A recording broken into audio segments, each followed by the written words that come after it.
the best choice for your kids' bright future.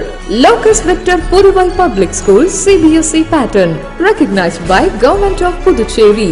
Our features: creating English atmosphere and providing quality education, personal care for slow learners, flexible and affordable sessions, excellent security system, French and Hindi for all classes, NEET, IIT and JEE coaching from class 6, vast playground, Panchakshala classes for self-defense, music and dance classes, transport facility around Pondicherry, 50% fee concession for siblings and also for second admission. Admission is going on for all classes. We provide best academic, culturals and sports. Locus Victor Puduvai Public School, opposite to Ajpan Dates and Nuts, ECR Main Road, Puducherry. For admission call 9629218393 and 9791794865.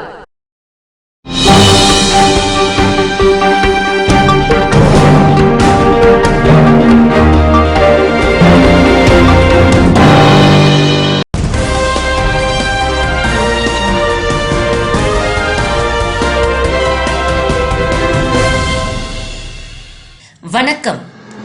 இன்றைய முக்கிய செய்திகள். வாக்குக்கு பணம் கொடுத்ததை அதிமுக நிரூபித்தால் சட்டமன்ற உறுப்பினர் மற்றும் அமைச்சர் பதவியை பாஜக வேட்பாளர் நமச்சிவாயம் ராஜினாமா செய்ய தயாரா? அதிமுக மாநில செயலாளர் அன்பழகன் சவால். 6 பேரிடம் ஆன்லைன் மூலம் ரூபாய் 2 லட்சம் மோசடி, சைபர் கிரைம் போலீசார் விசாரணை. மீன்பிடி தடைக்காலம் அமல், படகுகள் சீரமைக்கும் பணியில் மீனவர்கள் தீவிரம். அக்னி நட்சத்திரம் தொடங்கும் முன்பே உக்கிரம், 4 நாட்கள் வெயில் வாட்டி வதைக்கும், வானிலை ஆய்வு மையம் எச்சரிக்கை. இனி விரிவான செய்திகள். அக்னி நட்சத்திரம் தொடங்கும் முன்பே உக்கிரம் அதிகரித்து வருவதனால் மக்கள் அவதிப்படுகிறார்கள். வரும் 4 நாட்கள் வெயில் வாட்டி வதைக்கும் என்று வானிலை ஆய்வு மையம் எச்சரிக்கை விடுத்துள்ளது. தமிழ்நாடு மற்றும் புதுச்சேரியில் கோடை வெயிலின் உக்கிரம் நாளுக்கு நாள் அதிகரித்த வண்ணம் உள்ளது.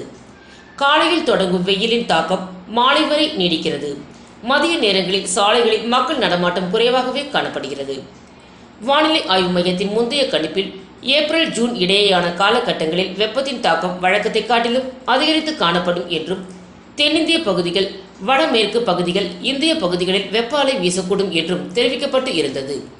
அதன்படி தமிழ்நாடு, புதுச்சேரி உள்ளிட்ட தென் இந்திய பகுதிகளில் வெப்ப அலை வீச தொடங்கிவிட்டது. வெளியில் தலைகாட்ட முடியாத அளவுக்கு கோர தாண்டவம் ஆடி வருகிறது. கத்திரி வெயில் தொடங்குவதற்கு முன்பே தமிழ்நாட்டில் பல இடங்களில் இயல்பை விட 2 முதல் 5 டிகிரி வரை வெப்ப அலை அதிகரித்து இருப்பதனால் வெப்பத்தின் தாக்கம் நாளுக்கு நாள் அதிகரிக்கிறது. இந்த வெயிலையே தாங்க முடியவில்லை என்றால் அடுத்த மாதம் தொடங்கும் அக்னி நட்சத்திரத்தை எப்படி சமாளிக்கப் போகிறோம் என்ற கேள்வி அனைவருடைய மனதிலும் எழத் தொடங்கிவிட்டது. வெப்பத்தின் தாக்கம் அதிகரிப்பால் மின்சாரத்தின் பயன்பாடு அதிகரித்துள்ளது. மேலும் விவசாயத்திலும் இதன் பாதிப்பு இருக்கும் என்றும் கூறப்படுகிறது. வெயிலின் பாதிப்பால் பள்ளிக்கூட திறப்பும் தள்ளி போக வாய்ப்பு அதிகம் உள்ளது.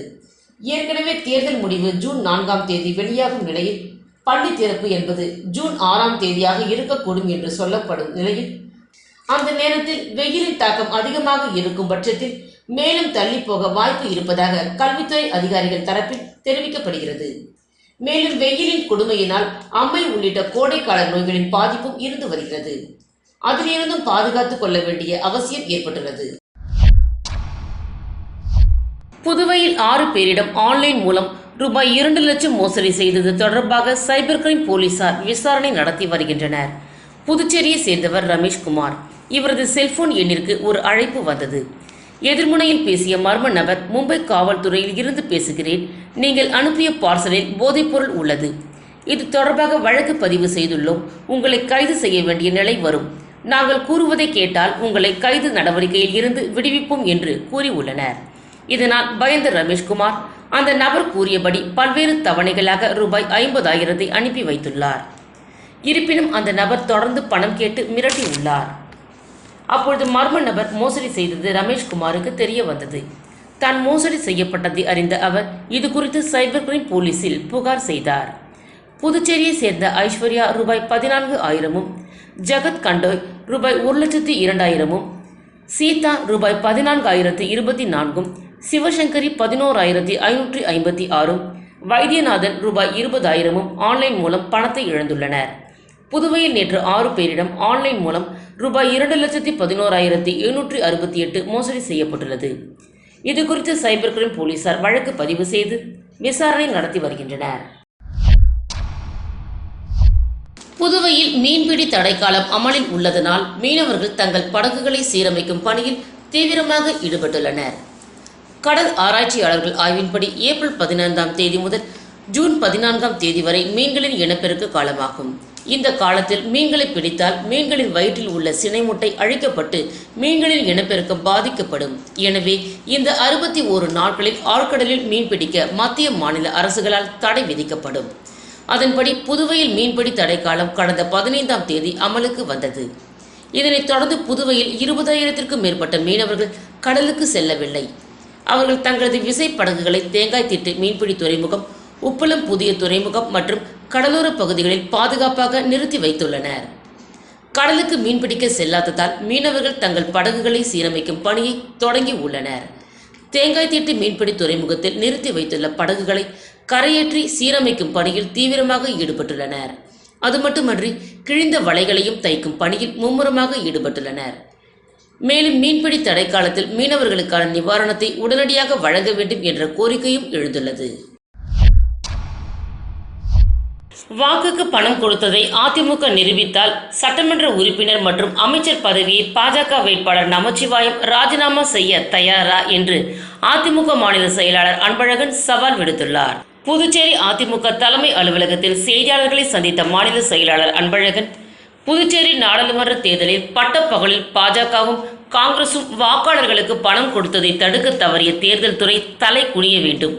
இந்த தேர்தல் என்பது காவல்துறையினரும் குற்ற பின்னணியில் உள்ளவர்களும் கை கோர்த்து கொண்டு பாஜகவிற்கு ஆதரவான நிலைப்பாட்டை எடுத்துள்ளனர். மிகப்பெரிய சட்டம் ஒழுங்கு பிரச்சனை ஏற்படும் சூழலை காவல்துறையினரை ஏற்படுத்தி உள்ளனர். ஜூன் 4ஆம் தேதி வாக்கு எண்ணப்பட உள்ள நிலையில் அதுவரை இந்த தேர்தல் நடத்தை விதிமுறைகளை தளர்த்த வேண்டும் என்று தலைமை செயலாளர் இந்திய தேர்தல் ஆணையருக்கு கடிதம் எழுத வேண்டும். ஓட்டுக்கு பாஜக சார்பில் பணம் வழங்கவில்லை என்றும் அப்படி வழங்கியதாக அதிமுகவால் நிரூபிக்க முடியுமா என்று பாஜக வேட்பாளரும் மாநில உள்துறை அமைச்சருமான நமச்சிவாயம் காரைக்காலில் பேட்டி அளித்துள்ளார். பாஜக வாக்காளர்களுக்கு பணம் கொடுத்துள்ளதை நான் நிரூபித்தால் நமச்சிவாயம் தனது சட்டமன்ற உறுப்பினர் பதவியை ராஜினாமா செய்ய தயாரா என்று சவால் விடுத்துள்ளார். சட்டம் ஒழுங்கு பிரச்சனையை மிகப்பெரிய பாதிப்பை ஏற்படுத்தக்கூடிய ஒரு சூழ்நிலையை இந்த காவல்துறையினரே உருவாக்கிக்கிறாங்க. இது கண்கூடான சாட்சி. அதுக்கு நம்ம நமச்சிவாயத்திலே இந்த தேர்தல் துறையினர் இந்திய தேர்தல் ஆணையருக்கு பரிந்துரை செய்து இவர் வெற்றி பெற்றார்னு அறிவிச்சிடலாம். தேர்தல் நடத்த வேண்டிய அவசியமே கிடையாது. அதுக்கு ஒரு தேர்தல் நடத்தை விதி, ஒரு மண்ணாங்கட்டி, இதெல்லாம் எதுக்கு? இதெல்லாம் பணம் கொடுக்குறாங்கன்னு நாங்கள் பிடிச்சி கொடுக்குறோம், நீங்களும் கேஸ் போடுறீங்க. அப்புறம் ஏன் அந்த வேட்பாளரை அப்பயே தகுதி நீக்கம் செய்யல? அருள்மிகு ஸ்ரீ பூரணி பொற்களை சமேத ஸ்ரீ அய்யனாரப்பன் திரு கல்யாணத்தை முன்னிட்டு திருவிழா வெகு விமர்சையாக நடைபெற்றது. புதுச்சேரி முதலியார்பேட்டை வேல்ராம்பட்டு திருமகள் நகரில் எழுந்தருளி இருக்கும் அருள்மிகு ஸ்ரீ பூரணி பொற்களை சமேத ஸ்ரீ அய்யனாரப்பன் சுவாமிக்கு திரு கல்யாணம் 2ஆம் ஆண்டு சித்திரை திருவிழா வெகு விமர்சையாக நடைபெற்றது. இதனை ஒட்டி இன்று காலை மங்கள இசையுடன் தொடங்கிய சித்திரை திருவிழா ஸ்ரீ பால கணபதி, ஸ்ரீ பால முருகன், ஸ்ரீ சப்த கன்னிகள் வீரன் ஆகியோருக்கு சிறப்பு திருமஞ்சனமும் மூலவருக்கு சிறப்பு திருமஞ்சனமும் நடைபெற்றது. இதனை அடுத்து ஊரணி பொங்கல் வைத்தல், மகா தீபாரதனை மற்றும் பிரசாதம் வழங்கப்பட்டது. தொடர்ந்து மணமகள் அழைப்பு நடைபெற உள்ளது. இதனை அடுத்து இன்று மாலை 6 மணி அளவில் ஸ்ரீ பூரணி பொற்களை சமேத அய்யனாரப்பன் சுவாமி திரு கல்யாண வைபவம் நடைபெறுகிறது. இரவு 8 மணி அளவில் ஸ்ரீ அய்யனாரப்பன் சுவாமி திருமண திருக்காட்சி மாட வீதி வழியாக வீதி உலா வரும் நிகழ்ச்சி நடைபெறுகிறது. இதில் வேல்ராம்பட்டு திருமகன் நகரை சேர்ந்த ஏராளமான பொதுமக்கள் மற்றும் பக்தர்கள் கலந்து கொண்டு சுவாமி தரிசனம் செய்தனர். நிகழ்ச்சிக்கான ஏற்பாடுகளில் அருள்மிகு ஸ்ரீ பூரணி பொற்களை சமேத நிர்வாகிகள் செய்திருந்தனர். வாடிக்கையாளரின் நம்பிக்கை கைராசி நாணயம் பெற்ற JKR குரூப்ஸின் JKR சிட்டி புதிய மனைப்பிரிவு கோழியனூர் கூட்ரோடு பண்ருட்டி தேசிய நெடுஞ்சாலை NH45C வி அகரம் குச்சிப்பாளையம் மனை பிரிவினை 21/4/2024 ஞாயிற்றுக்கிழமை காலை 10:30 மணி அளவில் ஜம்புலிங்கம், குமார், சார்லஸ் இவர்கள் தலைமையில் சிறப்பு விருந்தினராக நடிகை கஸ்தூரி அவர்கள் தனது பொற்கரங்களால் ரிப்பன் வெட்டி குத்து விளக்கு ஏற்றி சிறப்புரை ஆற்றி மனை விற்பனையை வாடிக்கையாளர்களுக்கு தொடங்கி வைத்தார். அதன் பிறகு JKR சிட்டியின் உரிமையாளர்களான ஜம்புலிங்கம், குமார், சார்லஸ் மனையின் சிறப்பு அம்சங்களை விரிவாக வாடிக்கையாளர்களிடம் எடுத்து கூறினார். மனையின் சிறப்பு அம்சங்களாக உடனே வீடு கட்டி குடியேற அனைத்து அடிப்படை வசதிகளும் நிறைந்த மனை பிரிவு, நகரின் 30 to 40 அடியிலேயே தண்ணீர் வசதி, பல குடியிருப்புகள் மத்தியில் மனை அமைந்துள்ளது. நகர் முழுவதும் 33 அடி அகல தார் சாலைகள், நகரில் மிக பிரம்மாண்டமான பூங்கா அமைந்துள்ளது. நகரில் அனைத்து சாலைகளிலும் மின் கம்பங்கள் அமைந்த தெரு விளக்குகள், 2 கிலோமீட்டர் தூரத்தில் பட்டுக்கு புகழ்பெற்ற சிறுவந்தாடு அமைந்துள்ளது. 10 நிமிட பயணத்தில் பூவரசன் குப்பம் லட்சுமி நரசிம்மன் கோவில் அமைந்துள்ளது. நீங்கள் விரும்பும் அளவில் கிடைக்கும் என்று உரிமையாளர்கள் தெரிவித்தனர்.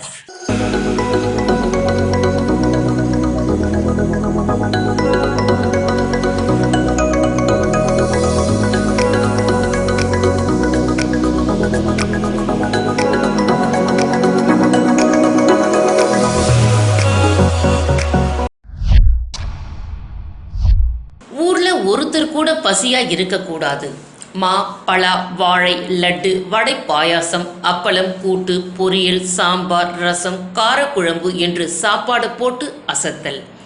கோவில் திருவிழாவில் ஒரு ஊருக்கே தலை வாழை இலை போட்டு அறுசுவை விருந்து அளித்த இளைஞர்கள்.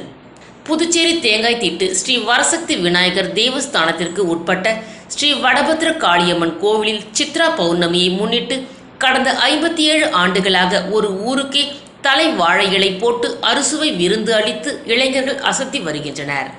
அதன்படி உற்சவ விழா இன்று காலை எல்லை கட்டி கொடியேற்றத்துடன் தொடங்கியது. இந்த கோவிலின் சிறப்பு அம்சமாக விழா தொடங்கும் இப்பொழுதே ஒரு ஊருக்கே தலை வாழை இலை போட்டு விருந்து அளிப்பது வழக்கம். அதன்படி இந்த ஆண்டு நடைபெற்ற விழாவில் சுமார் 2500க்கும் மேற்பட்ட குடும்பங்களுக்கு தலை வாழை இலை போட்டு மற்றும் முக்கணி சுவையுடன் அறுசுவை விருந்து வழங்கப்பட்டது. இந்த ஊரில் ஒருவர் கூட பசியாக இருக்கக்கூடாது என்ற எண்ணத்தில் மா, பலா, வாழை, லட்டு, வடை, பாயாசம், அப்பளம், கூட்டு, பொரியல், சாம்பார், ரசம், மோர்குழம்பு, காரக்குழம்பு என்று வகை வகையான உணவுகளை பொதுமக்களுக்கு பரிமாறி அவர்களை பசியையும் போக்கி உள்ளனர் அந்த பகுதி இளைஞர்கள். இதில் ஏராளமான பொதுமக்கள் கலந்து கொண்டு அறுசுவை விருந்தை உண்டு மகிழ்ந்து வடபத்ர காளியம்மன் அருளையும் பெற்று சென்றனர். கடந்த 57 ஆண்டுகளாக ஒரு ஊருக்கே தலை வாழைகளை போட்டு விருந்தளித்து வரும் தேங்காய்த்திட்டு வடபத்ர காளியம்மன் ஆலய அறங்காவலர் வாரிய தலைவர் பூவராகவன், துணைத் தலைவர் பட்டாபிராமன், செயலாளர் பிரேம்குமார், பொருளாளர் சிவஞானம், உறுப்பினர்கள் வெள்ளையம்மாள் மற்றும் விழா குழுவினரை பகுதி மட்டுமன்றி உணவருந்தி சென்ற ஏராளமானோர் அவர்களையும் பாராட்டி சென்றனர்.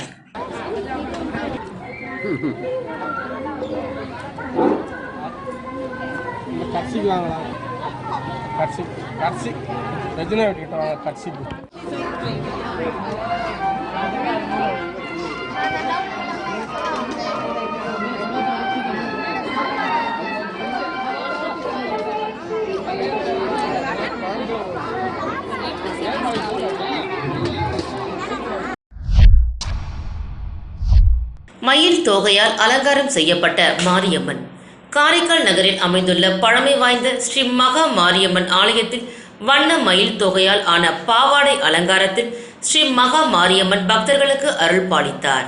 இதில் ஏராளமான பக்தர்கள் கலந்து கொண்டு சுவாமி தரிசனம் செய்தனர். மேலும் ஹரிணியின் பரதநாட்டிய அரங்கேற்ற நிகழ்ச்சியை ஏராளமானோர் கண்டு ரசித்தனர். புதுச்சேரி யூனியன் பிரதேசம் காரைக்கால் நகரில் கடைத்தெருவில் அமைந்துள்ளது ஸ்ரீ மகா மாரியம்மன் ஆலயம். இந்த ஆலயத்தின் 44ஆம் ஆண்டு தமிழ் புத்தாண்டு திருவிழா கடந்த 13ஆம் தேதி பூச்செறிதலுடன் தொடங்கியது. விழாவின் 9ஆம் நாளான நேற்று ஸ்ரீ மகா மாரியம்மனுக்கு வண்ண மயில் தொகை மற்றும் பூக்களால் ஆன பாவாடை அலங்காரம் செய்விக்கப்பட்டு மகா தீபாராதனை நடைபெற்றது. விழாவில் ஏராளமான பக்தர்கள் கலந்து கொண்டு சுவாமி தரிசனம் செய்தனர். மேலும் ஹரிணியின் பரதநாட்டிய அரங்கேற்ற நிகழ்ச்சியும் நடைபெற்றது. இதனை ஏராளமானோர் ஆர்வத்துடன் கண்டு களித்தனர்.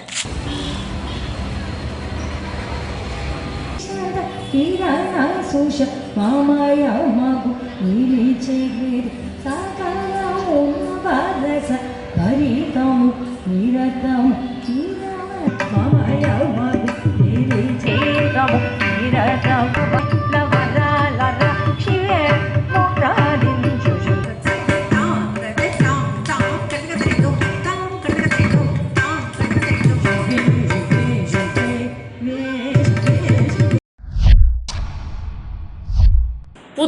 மாநில கழக துணை செயலாளர், மாநில கழக தேர்தல் பொறுப்பாளரும் முன்னாள் சட்டமன்ற உறுப்பினருமான திரு வையாபுரி மணிகண்டன் வெளியிட்டுள்ள கண்டன அறிக்கை. புதுச்சேரி முதலமைச்சர் கட்டுப்பாட்டில் உள்ள உள்ளாட்சித்துறை நிர்வாகம் முற்றிலும் சீர்கெட்டு கிடைக்கிறது. வரி என்ற பெயரில் மக்களை சுரண்டி கொள்ளை அடிப்பதில் மட்டும் நகராட்சி அதிகாரிகள் முனைப்போடு செயல்படுகின்றனர். ஆனால் நகராட்சி மூலம் மக்களுக்கு நிறைவேற்றப்பட வேண்டிய அடிப்படை வசதிகள் எதையும் நிறைவேற்றுவதில்லை. புதுச்சேரி முத்தியால்பேட்டை தொகுதி அங்காளம்மன் நகர் பகுதிகளில் வீதிகளில் மாடுகளை வளர்க்கின்றனர். இதன் கழிவுகளை மக்கள் பயன்படுத்தும் கழிவுநீர் வாய்க்காலில் கலக்கின்றனர். இதனால் அங்காளம்மன் நகர் மட்டுமன்றி அதனை சுற்றி உள்ள பகுதிகளிலும் துர்நாற்றமும் சுகாதார சீர்கேடும் நிலவுகிறது. அந்த பகுதி மக்கள் பல்வேறு மர்ம காய்ச்சலால் பாதிக்கப்பட்டு அவதிப்பட்டு வருகின்றனர். கேரளாவில் பறவை காய்ச்சல் பரவி வருகிறது. புதுச்சேரி முத்தியால்பேட்டையில் சுகாதார சீர்கேடுகளால் பன்றிக் காய்ச்சல் பரவும் அபாயம் ஏற்பட்டுள்ளது. இதை தடுக்க வேண்டிய நகராட்சி அதிகாரிகள் கால்நடை வளர்ப்போரிடம் கையூட்டு பெற்றுக்கொண்டு கண்டும் காணாமலும் இருந்து வருகின்றனர். தொகுதி முழுவதும் வெறிப்பிடித்து திரியும் தெருநாய்களை கட்டுப்படுத்த கூட நகராட்சி அதிகாரிகள் நடவடிக்கை எடுக்கவில்லை. இதனால் சாலைகளில் செல்லவே மக்கள் அஞ்சி வாழும் அபாயகரமான நிலைக்கு தள்ளப்பட்டுள்ளனர். கால்நடை வளர்ப்பவர்களால் ஏற்படும் சுகாதார சீர்கேடு, தெருநாய்கள் தொல்லையை நகராட்சி அதிகாரிகள் சரி செய்ய வேண்டும். இல்லாவிட்டால் முத்தியால்பேட்டை மக்களை திரட்டி நகராட்சி அலுவலகத்தை முற்றுகையிட்டு மாபெரும் போராட்டம் நடத்தப்படும் என்று புதுச்சேரி மாநில அதிமுக சார்பில் எச்சரிக்கையாக தெரிவித்துக் கொள்கிறோம். மீண்டும் முக்கிய செய்திகள். வாக்குக்கு பணம் கொடுத்ததை அதிமுக நிரூபித்தால் சட்டமன்ற உறுப்பினர் மற்றும் அமைச்சர் பதவியை பாஜக வேட்பாளர் நமச்சிவாயம் ராஜினாமா செய்ய தயாரா? அதிமுக மாநில செயலாளர் அன்பழகன் சவால். 6 பேரிடம் ஆன்லைன் மூலம் ரூபாய் 2 லட்சம் மோசடி. சைபர் கிரைம் போலீசார் விசாரணை. மீன்பிடி தடைக்காலம் அமல். படகுகள் சீரமைக்கும் பணியில் மீனவர்கள் தீவிரம். அக்னி நட்சத்திரம் தொடங்கும் முன்பே உக்கிரம். 4 நாட்கள் வெயில் வாட்டி வதைக்கும். வானிலை ஆய்வு மையம் எச்சரிக்கை. இத்துடன் சன்ஸ்டார் விரைவு செய்திகள் நிறைவு பெற்றன. வணக்கம்.